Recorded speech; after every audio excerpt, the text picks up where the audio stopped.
Morning guys, so before I begin today, let me just say a big thank you to everybody for watching my videos. Honest to God, I started doing these videos just as like a hobby, something to do with my time, learn a few skills, and actually I didn't really think about views and subscribers or anything like that, honestly.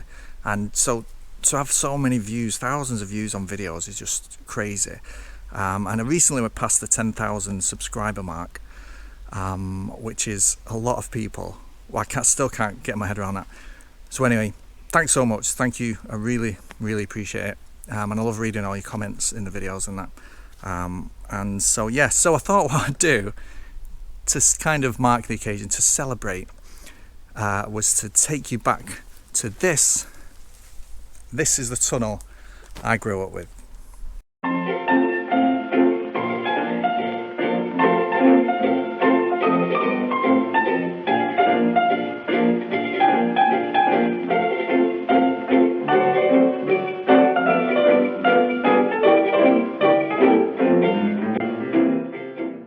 So this is the western portal of a tunnel called Lydgate Tunnel, or what I used to call Groton Tunnel, because we're now in a village called Groton, on the edge of Saddleworth, to the east of Oldham, on the old Delph Donkey railway line. And this is basically where I grew up. I grew up in Groton, so I used to play around all these streets all the time. I was always playing out as a kid, knocking about. There's an old quarry I used to play in over there, an old brickworks. And this abandoned railway tunnel, which was literally on my doorstep. My mum and dad's house was up the banking up there, on the estate up there, basically. So imagine having this on your doorstep as a kid. Amazing. I was always in there. I was probably, last time I went in, I was probably about 12 years old. So it's about 25 years ago now. Yeah, no, believe it or not, it's 25 years ago that. So I thought this would be a great way to celebrate this channel and roughly 25 years since I went in this tunnel, to go back in it, see how far I can go and see what it looks like. In the last video we took a look at Oldham, a large cotton town on the edge of Lancashire, which enthusiastically adopted the railways in the 19th century until it was chock full of them. We also saw how it gradually lost them one by one until just one mainline connection remains over here in Saddleworth. And as we saw last time, the line through Oldham's town centre now sits neglected and overgrown. 170 years of railway infrastructure left to decay. This time I want to take a look at another long abandoned line, which joined the town centre from the east, connecting to the still existing Huddersfield line over here at Greenfield, and then beyond onto a little branch line that served the woolen mills of Saddleworth's villages. This line cuts through the outskirts of Oldham, through communities of steadily diminishing sizes, until it got to a tiny hamlet called Groton, where it suddenly hit this ridge on the edge of the Pennines, and somewhere called Lydgate high up above. Today the line is a footpath and cycleway, and little to nothing exists of the former railway line, as you pass from the site of the former station at Glodick, now gone, all the way through Clarksfield to a bridge which is no longer there, and up and around the back of Lees and onto an embankment. By the time the line reached Lees, it was in a more countryside setting, with villages and hamlets ahead of it. But the booming cotton production and the springing up of many mills in the area in the mid to late 1800s prompted the need for a goods yard here, with a station and an engine shed. Now today you can see there's nothing left of the goods yard but this fantastically curved bridge.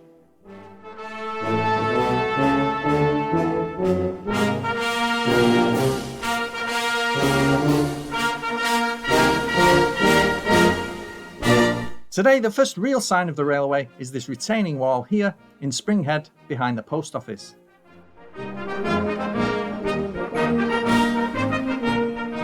Right, so this is Groton, and it was a very small village. The line came from Oldham is that way, just along there, along this line of trees, I suppose. And there was some mills down in the valley down there, and over there where there's a little car park there was a small goods area. But yeah, very few people lived in Groton, all until the 1930s, when there was a big housing boom, and yeah, the area developed very quickly. So this behind me is the old platform of Groton and Springhead train station, and actually it's quite long. It runs from all the way over there right the way down there, but it's all overgrown. It wasn't like that when I was a kid. I used to play all along there, I used to run along there. Pretend I was catching a train, but sadly it's all overgrown. It'd be nice if somebody local came, cut it all away. A bit of heritage. And this is the station, which is quite nice. No, obviously this fence and the trees are new as well. It's a very, very beautiful building. It's a private house now. But when I was a kid, none of this was here. It was open to the house and the platform, and you could imagine it as a working station.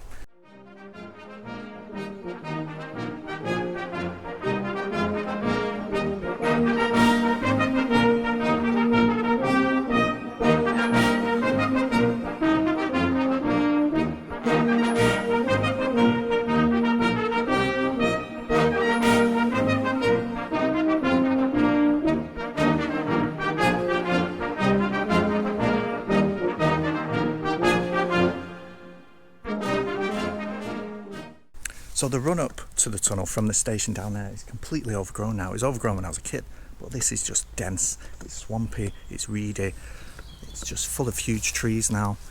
And as you can see, the tunnel itself is one of the most secure tunnels in the world, probably. It's bricked up, it's got a palisade fence there, and then there's another fence on the inside, about 50 metres in. So, why? It was easy to get into a Wapping tunnel in the centre of Liverpool than this one out in the middle of nowhere, in the middle of the sticks. So, yeah, let's see if we can get in.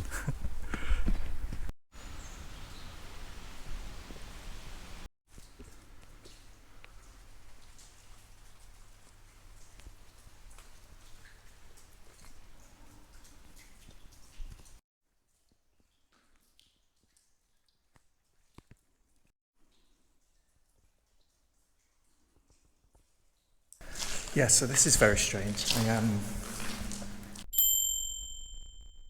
It's slightly familiar to me. I mean, it's a railway tunnel. They all kind of look the same. But there's something a bit familiar about it. Even though I've not been in here in, like I say, 25 years. Yeah, there's something, feels like home. Yeah.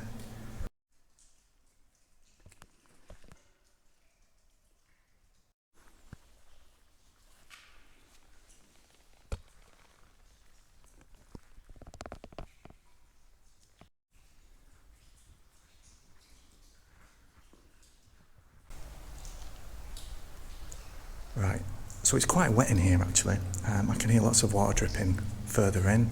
I've just walked past a very wet bit, a lot of water coming in on the walls, and it's muddy underfoot, so luckily I've got wellies on today, always thinking. But yeah, so it's going to be very different to those other ones I went in Oldham town centre, which had a nice track bed still there, stony track bed.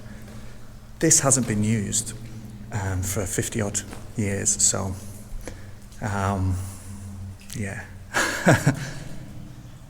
Great. So at the moment, most of the walls, most of the structure has been stone, nice bits of stone, but there are little bits of evidence of repair work in brick, and I think there's a lot more repair work that's gone on down here over the years. But yeah, there's a very slight smell of sulphur as well, which is something I'm going to have to watch out for.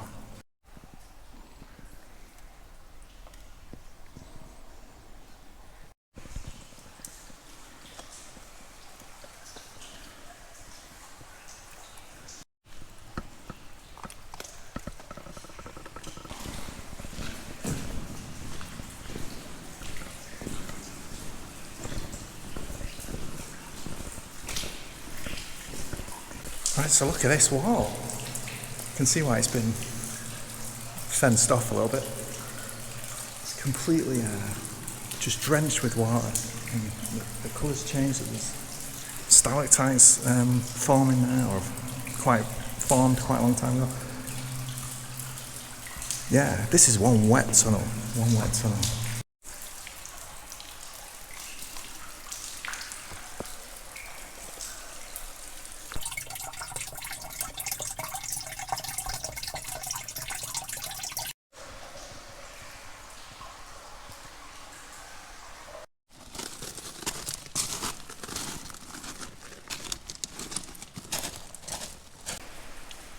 So it's apparently too muddy at the moment, so I've got across like a circus performer along these old cable trenches, troughs, sorry.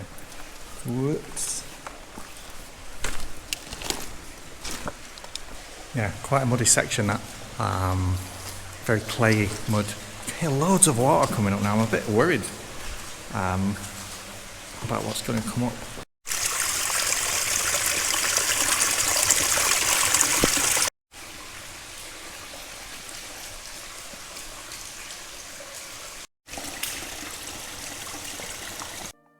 So I'm currently passing deep below this hill in Groton, which leads up to the hamlet of Lydgate.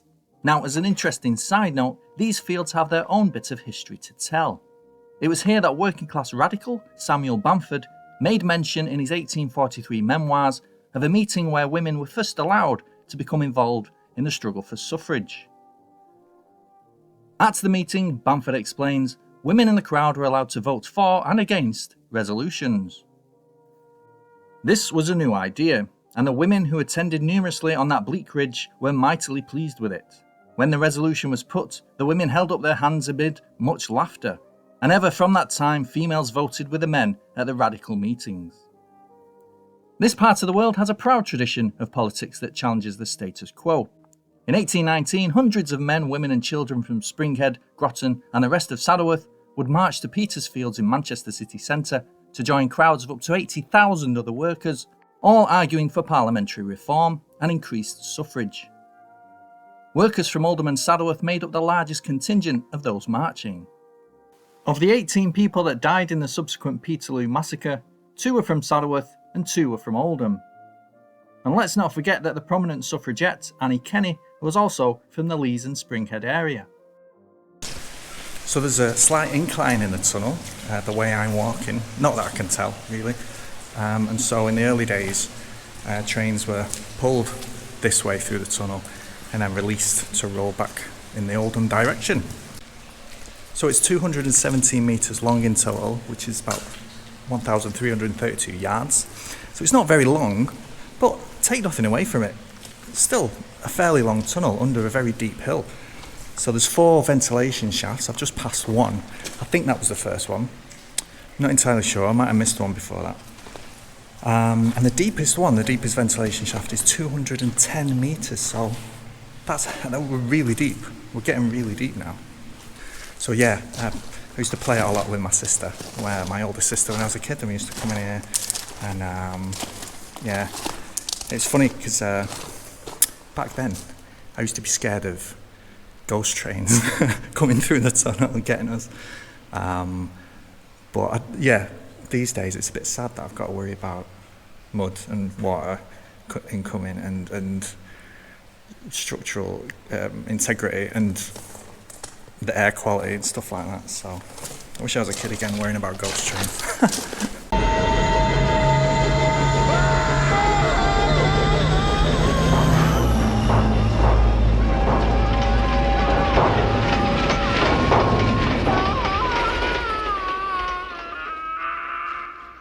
So it's like a little plant growing down here, sprouting there. Have you seen that? That's amazing. We're about halfway in the tunnel. We're just coming up to the halfway point really. So there's zero natural light down here. Unless it's some sort of fungus, but yeah, wow.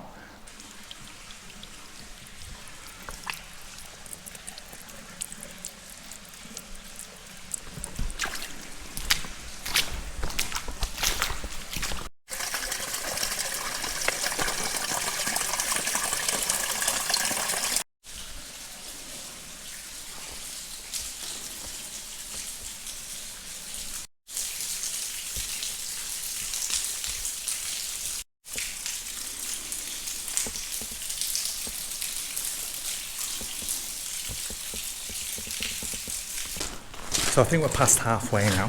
I think that big vent I just passed was the deepest one, possibly. So yeah, I think we're past halfway now. And the ground is slightly more gravelly, slightly more drier. But there's quite a lot of dust in the air. So swings and roundabouts.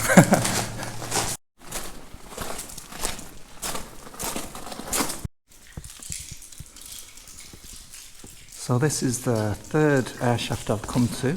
Might not actually be the third one along, but it's the third one I've seen. And there's a lot of water coming in there as well, but you can see this one has had quite a bit of structural support added to it over the years.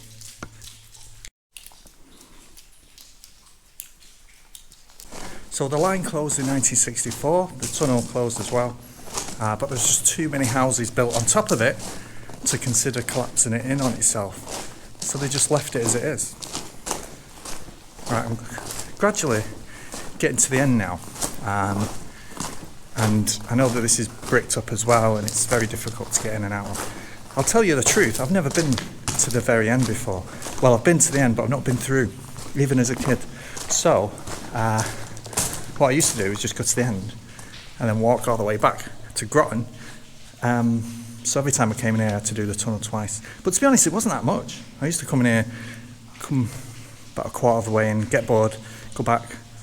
It was just about being in the tunnel. But I've never been through to the other side. So if I do manage to get through today, it'll be a first for me. But I'm not sure if I can. So it's only one way to find out.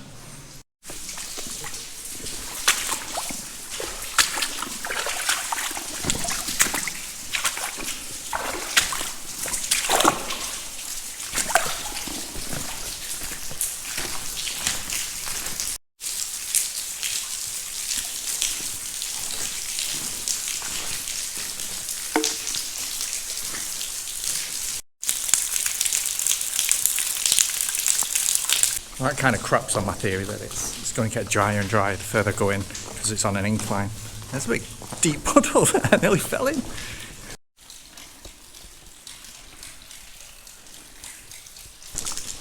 So my mum used to come in here when she was a kid with her older brother Mick, my uncle Mick, hiya Mick, and when it was actually a working railway, and she told me that he used to drag her in this tunnel. She was only little, and then a train would come and he'd jump in an alcove and the whole tunnel would just get full of smoke and she'd be scared standing in this alcove with this train going past. My God, I can only imagine.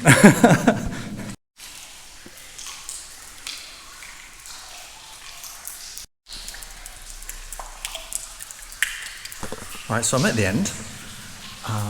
And as expected, it's bricked up and there's some access ladders there to the door. So I'm going to have to climb the ladders, see if I can get through that door.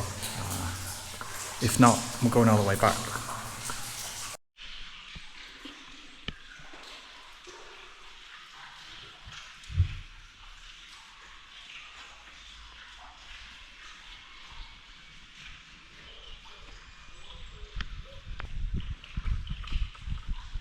Right, so the good news is, these doors opened at the top of the ladder. The bad news is, I'm about 10 foot up, maybe more than that, definitely more than that, and there's no ladder on the other side, so I'm stuck. And so, yeah, I'm going to have to go back myself, unfortunately. I came this far, I came right to the very end. I can taste the fresh air, which is very welcome, but this is as far as I can go. If I jump down there, I'll break an ankle, definitely, so it's not worth it. So yeah, let's go back through the tunnel.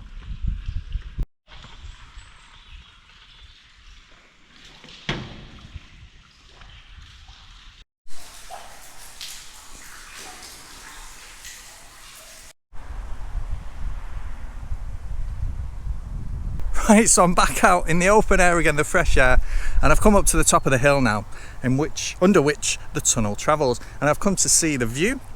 So that's looking down towards Mosley and Saddleworth. Greenfield is kind of down that valley there.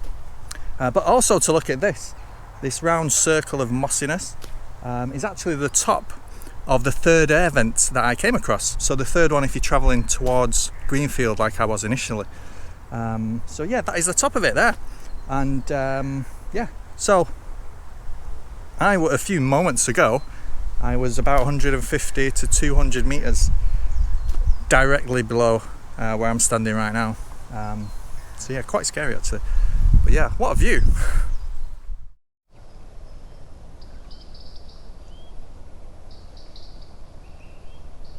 So in case you're wondering, Saddleworth is an area to the east of Oldham encompassing a number of small villages that were once very rural, and also quite isolated from the rest of the world until the coming of the canals and then the railways. The relationship between Saddleworth and Oldham has always been at odds. Whereas the large town was the centre of cotton spinning, in rural Saddleworth the industrial focus was more on wool. Saddleworth was sparsely populated, whereas Oldham was busy. Not only that, but the border between Lancashire and Yorkshire runs right down the middle. Yet in the 1970s, Saddleworth was made part of the Oldham borough, meaning that this little bit of Yorkshire was overseen by this big bit of Lancashire. So within a few miles travelling from the town centre to the valleys at the foot of the Pennines, traditionally and even in modern times, it's like going from one world to another.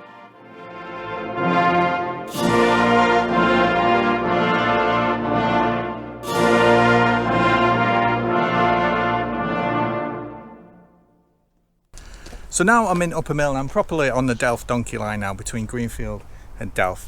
So this is the village of Upper Mill and you can cross the line here. And this actually is the point where the Delph Donkey line, the Delph branch, actually diverted just down there, further down the track. It diverted to the left. And yeah, so this, I think this was Moorgate Halt, or one of the halts on the route anyway. So yes, still great place to come and train spot these days.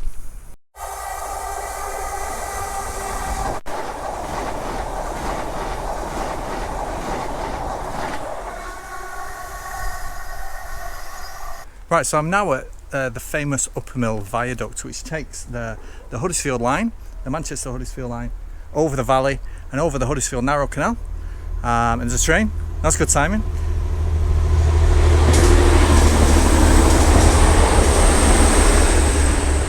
Bonus for you there.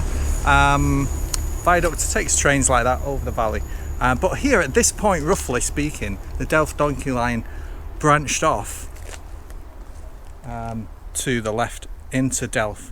So there's quite a lot of quarries around here in this part of Upper Mill, and they're all serviced by the line as well. They all had their own separate little mini lines coming off. So what I'm going to do now is follow this branch. It's a footpath now. I'm going to follow it all the way to Delph, through the villages, and see what is left of the old Delph Donkey line.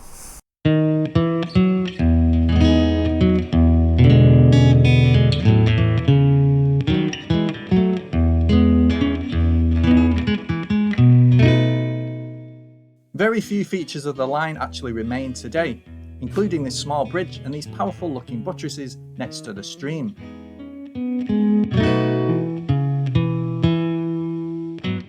Beyond this, the line had two halts, one at Dobb Cross and one at Measurements.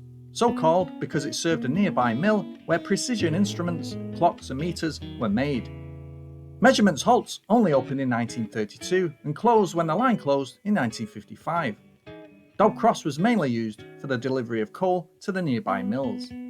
Finally, the line reached the village of Delph, where a small station stood, and still stands today as a private home.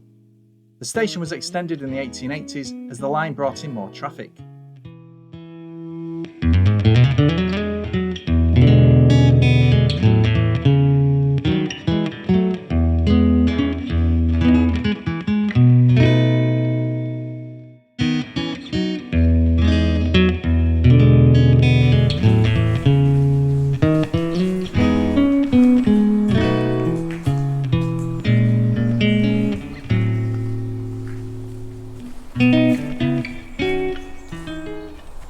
Right, so this is Bailey Mills, the site of Bailey Mills, owned by the Malliloo family, right at the edge of Delph, and it was built in 1863 to take advantage of the railway line coming here. All the local businessmen had petitioned for the Delph Donkey branch line to be built, and this was the result. This huge multi-level complex of mills, woolen mills. It was a woolen spinning mill making fabric, so not cotton, interestingly enough, wool, because we are out in the hills. Unfortunately, a lot of it was lost due to a fire, an arson attack by a 16-year-old quite a few years ago now, so that's quite unfortunate. However, a fair bit still survives and there's quite a lot to look at. I don't know if I'll look around it all right now, but yeah, it's evidence of such a large place in the middle of this tiny village in the hills. How it could survive railways. The railway was the answer. This tiny Delph Donkey branch provided such an industrial complex to a tiny little place. The problem is with Bailey Mill is that it's quite dangerous. So I'm all for throwing caution to the wind, as you probably know. But there's because it was used up until about the year 2000. So there's a lot of recent paraphernalia, industrial paraphernalia, still lying around, and because of the fire, yeah, it's a little bit dangerous. You don't know how well the structure's going to hold up under your feet and stuff. So yeah. I mean, yeah, it's pretty cool. I've had a look around. I don't think you could get an actual whole video out of this. There's not much really to see here. But yeah, this is the end of the line now. So Delph Station, just round the corner, the end of the Delph Donkey line, and the end of this video. So thanks so much for watching. Yes, thanks so much. I really appreciate it. So yeah, thank you. And I will see you in the next video, which could be anywhere, whatever takes my fancy. So see you soon. Bye.